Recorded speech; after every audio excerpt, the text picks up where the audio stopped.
करवा दूंगा, पता नहीं। अच्छा ना, अब ये कुछ 5 प्रिंसिपल हैं और ये किसके? User experience. पुराने वाले किसके थे? यूआई के, इंटरफेस के। ये किसके? एक्सपीरियंस। वो भी कह सकता हूँ वो यूआई के थे, ये यूएक्स के। ठीक है, मॉडलर में, मेरे क्विज़ेस में या एंटम एग्जाम में सवाल आ जाता है भाई यूआई के प्रिंसिपल कौन से थे, यूएक्स के कौन से थे, तो आपको पता होना चाहिए। पहला प्रिंसिपल क्या है भाई इसका, पढ़ो जरा। Users research. भाई यूजर के बारे में सोच, रिसर्च करनी है। मैं अगर वेबसाइट बना रहा हूँ, इसको यूज कौन करेगा, मेरी ऑडियंस क्या होगी, टारगेट ऑडियंस कौन कहते हैं। उसके बाद अगला क्या है, इंफॉर्मेशन आर्किटेक्चर पे क्या चीजें दिखानी है मुझे और क्या नहीं दिखाना, कोई फजूल चीज ऐड नहीं करनी। तीसरी चीज यानी पूरा यूआई डिजाइन करोगे स्टेज में आगे तो। और चौथे में क्या लिखा है, पढ़ो भाई। यूजेबिलिटी मतलब ये होता है भाई, दो चीजें इसके अंदर, इजी टू यूज, ठीक है, और दूसरी चीज मैं उर्दू में बताता हूँ, बीच में कुछ समझना है, वो काम की होनी चाहिए। काम क्यों? सही है, यानी related to the task of user. Simple word में किया है ना बेटा करना, यानी जो काम यूजर करवाना चाहता है वो काम उस पर पॉसिबल हो, और इजी टू यूज का मतलब क्या, आसानी से होगा। ये ना हो कि आपने यूजर को एक फॉर्म दिया, उसको डिटेल देने के लिए इतना बड़ा फॉर्म बना दिया, यूरो से फंस गया, वो आगे बढ़ने के बाद, ये नहीं करना। इजी हो और उसके काम की हो, सही है जनाब। और आखिर में आपके पास क्या आ जाता है, विजुअल। जब आप पिछले चारों प्रिंसिपल्स को पूरा करेंगे तो आपका जो डिजाइन बनेगा, ऑब्वियस सी बात है कि वो बेहतरीन बनेगा। ठीक है, वन बाय वन आगे इसको किया मैं बता देता हूँ भाई। Represent the aesthetics of the website. Aesthetic का मतलब होता है proper arrangement, proper alignment, proper colour scheme selection, uses visual elements for communication. Pictures की भरमार कर दें आप, मतलब भरमार से हमारा जितनी की टेक्स्ट सारा डालो, लेकिन इतने लगाओ कि पिक्चर ज़्यादा अट्रैक्ट कर देती है यूजर को, वो आप देख लीजिएगा। यूजेबिलिटी में देखो क्या लिखा है, ease with which user uses the application. आसानी प्रोवाइड करनी है आपको, कंफ्यूज नहीं करना है यूजर को, यूजर को देखकर फंसाना नहीं है। यानी ये नहीं करना कि यूजर से कहो इसी में घूम जाओ, वेबसाइट बात नहीं यूज करना पता। यानी फॉर एग्जांपल ले लो, यूजर कुछ खरीदने आया था, सही है, अब यूजर ने प्रोडक्ट सेलेक्ट कर लिया, अब आपने कहा जी चेकआउट करना है आपने। चेकआउट पे क्या होता है, आपकी डिटेल छोटी सी डिटेल लेता है, आपने इतना लंबा फॉर्म बना दिया, वहाँ पे 60 इनपुट फील्ड लगा दी, 60।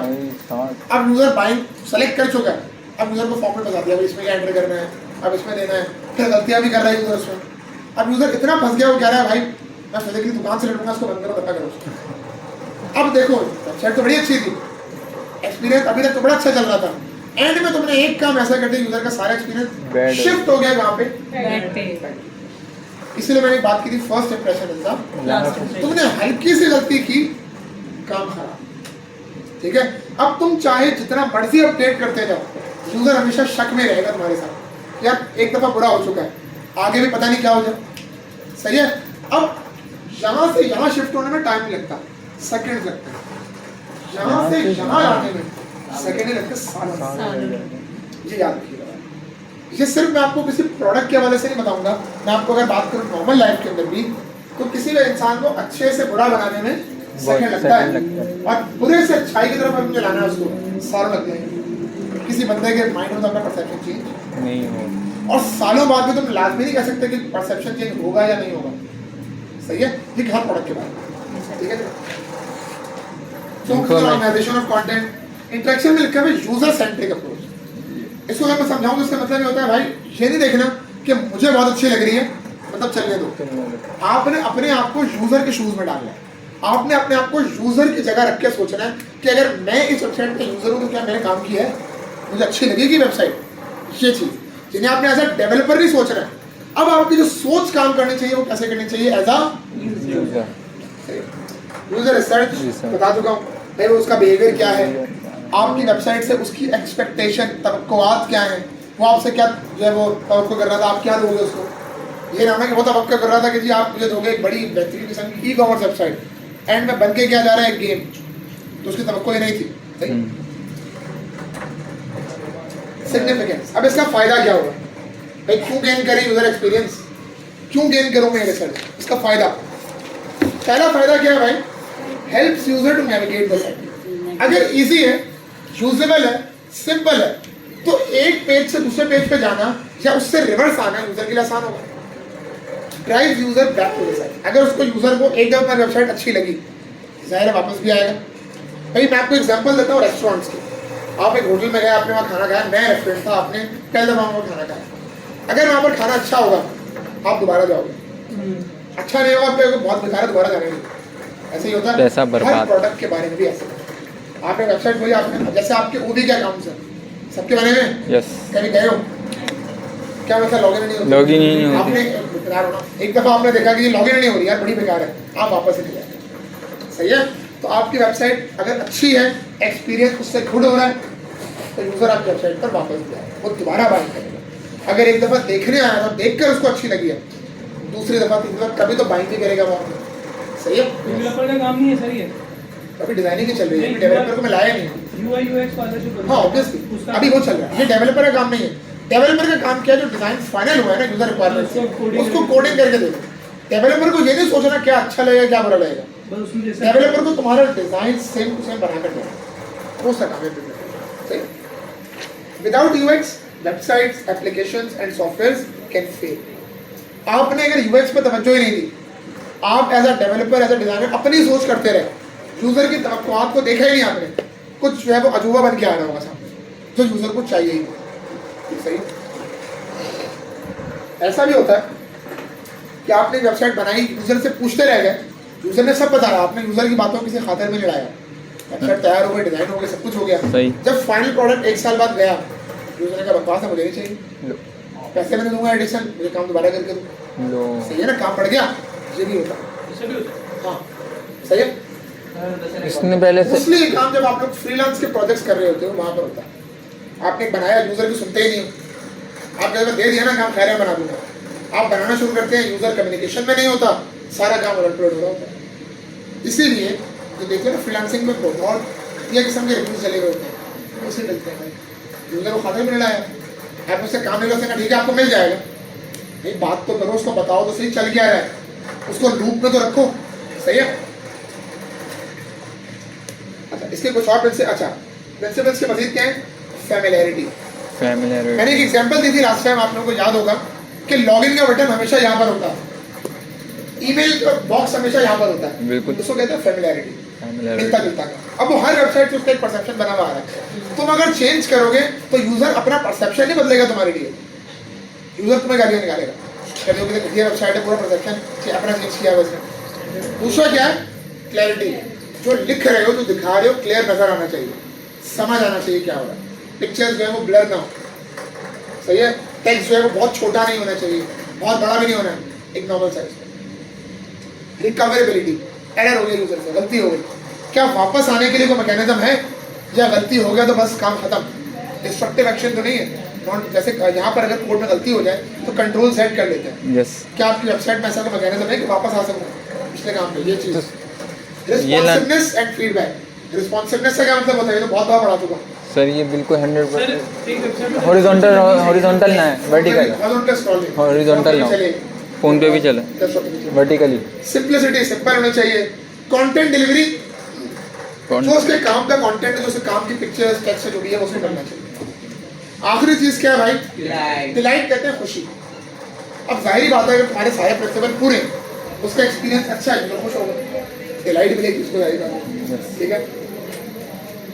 देख लो भाई, users can recognise familiar UI components. Familiar का मतलब क्या है? एक वेबसाइट है छोटी सी, छोटी सी है ये कैसी न्यूज़ की वेबसाइट है, यूएसए टुडे। अच्छा, न्यूज़ की है। बहुत लंबा होता है। फैमिलियरिटी का मतलब क्या होता है यार? यूजर ये सोचता है यार ये चीज तो मैंने वहां भी देखी थी, हाँ, ये ऐसे काम करती थी, इसका मतलब है ये भी ऐसे काम करती होगी। ऐसे मैंने भी आपको असलम और अकबर वाली एग्जांपल दी, बिल्कुल। फैमिलियरिटी। कभी असलम साहब का एक्सीडेंट हो गया था, बाइक तेज चला रहे थे। अब जब उसने आगे कहा अकबर का एक्सीडेंट हो गया, अब तुमने कहा यार हाँ असलम साहब का हुआ था एक्सीडेंट, बाइक तेज चला रहे थे, इनका भी ऐसे ही हुआ, ऐसा नहीं। ठीक है? That depends. आगे आते हैं, clarity. Focus on elements, arrangement of elements on the page. अब देखो नीचे 3 क्वेश्चन है, यूजर को इन तीनों बातों का आंसर आपको देना है।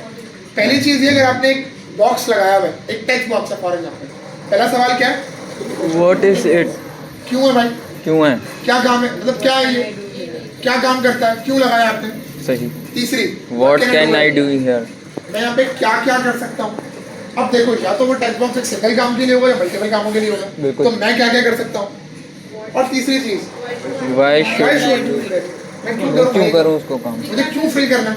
अब जैसे फॉर एग्जांपल आपने देखा होगा जब हम ईमेल का बनाते थे बॉक्स उसके अंदर प्लेस होल्डर लगाते थे। ये सोल्डर जी प्लेस होल्डर में एग्जांपल Example लिखना है लिखना है। क्योंकि भी ऐसा एंटर करना है। Enter काफी करना दफा है। क्या होता है बॉक्स लगा हुआ होता है नीचे लिखा हुआ होता है ये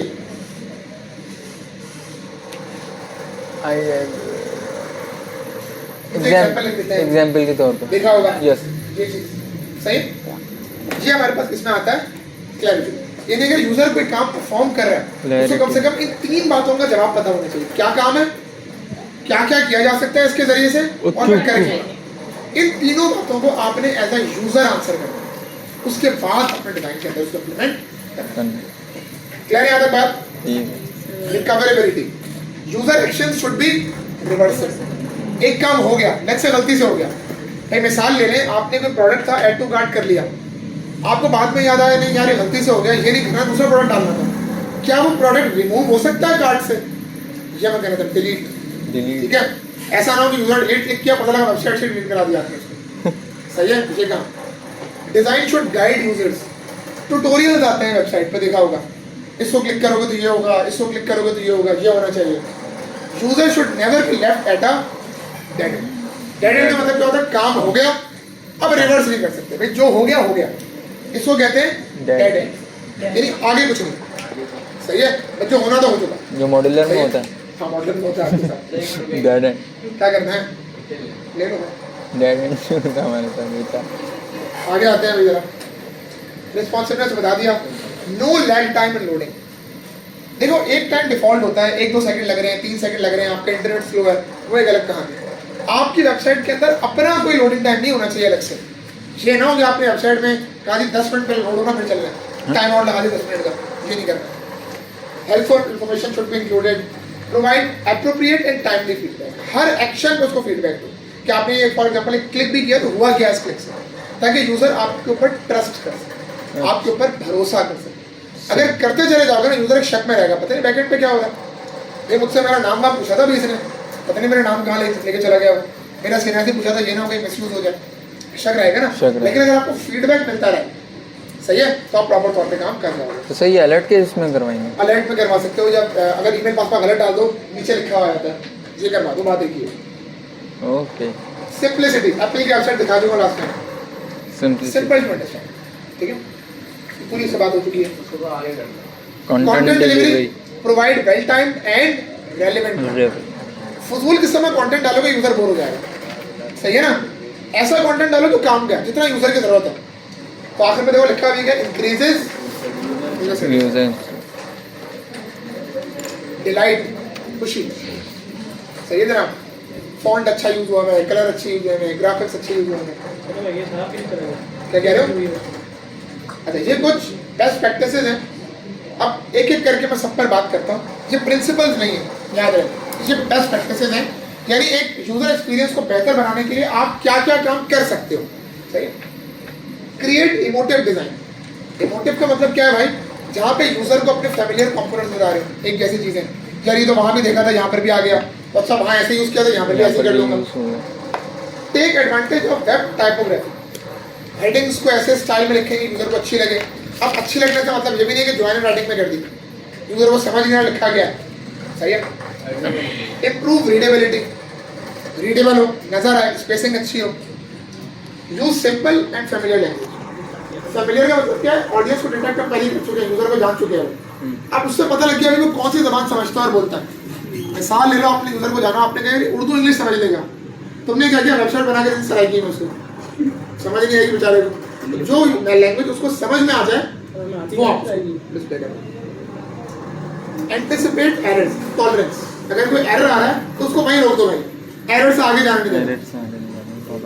keep menus and navigation simple. Menu जहाँ पर रख रहे हो सिंपल रखो, सामने रखो, ताकि यूजर को प्रॉपर नजर आ जाए, डायरेक्टली उसको पता चले यहाँ क्लिक करूँगा तो मेन्यू आ जाएगा, यहाँ क्लिक करूँगा दूसरे पेज पे चले जाऊँगा। Highlight real time changes. कोई चीज़ अपडेट हुई, फॉरन प्रिंट कराओ भाई अपडेट हो गया, फॉरन लिखा हुआ आ जाता है, आपने देखा होगा कि पासवर्ड गलत है, पासवर्ड अपडेटेड, पासवर्ड डिलीटेड, ये चीज़ एडिट टू कार्ट लिखा हुआ आता है। आगे आते हैं बिल्ड पर्सोनास।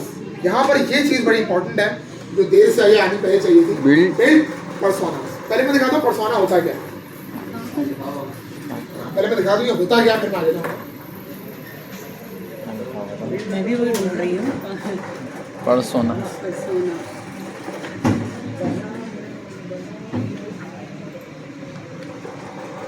इसको कहते हैं पर्सोना।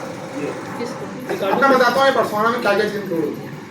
मैंने कहा था यूजर को जानना है, उससे बातचीत करनी है, उसकी ऑब्जर्वेशन को नोट डाउन करना है।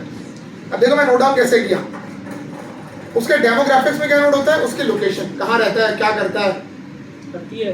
सही है, सोशल मीडिया में कितना एक्टिव है, उसके फेवरेट ब्रांड कौन कौन से हैं, उसको करना क्या चाहता है, गोल्स क्या है उसके, फ्रस्ट्रेशन का मतलब क्या है, क्या ऐसी चीज़ से उसको गुस्सा आता है।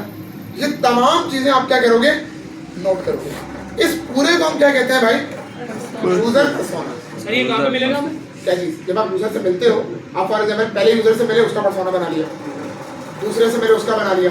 अगर आप किसी डिजाइनर के कमरे में कभी चले जाएं, यूआई यूएक्स के जो डिपार्टमेंट्स होते हैं सॉफ्टवेयर हाउसेज में, उसके कमरे में आपको ये पर्सोना तो लगेगा बेतहाशा नजर आएगा। उसके पूरे रूम की दीवारें फुल होती हैं स्टिकी नोट से, सब पे हर यूजर का पर्सोना लिखा हुआ है, मुझे इससे ये इनपुट मिला था, इससे ये इनपुट मिला था, इससे ये इनपुट मिला था। ठीक है, एक बहुत दफा ऐसा होता है आपके पास फॉर्म्स आते हैं, लोग कहते हैं मेरा असाइनमेंट है, सर्वे फॉर्म भर दो, मेरा फलाना असाइनमेंट है, सर्वे फॉर्म भर दो। उस सर्वे से एक्चुअली वो क्या करते हैं, आपके अगर नाम नहीं मिलेगा ना, वो आपका पर्सोना बिल्ड कर लेगा।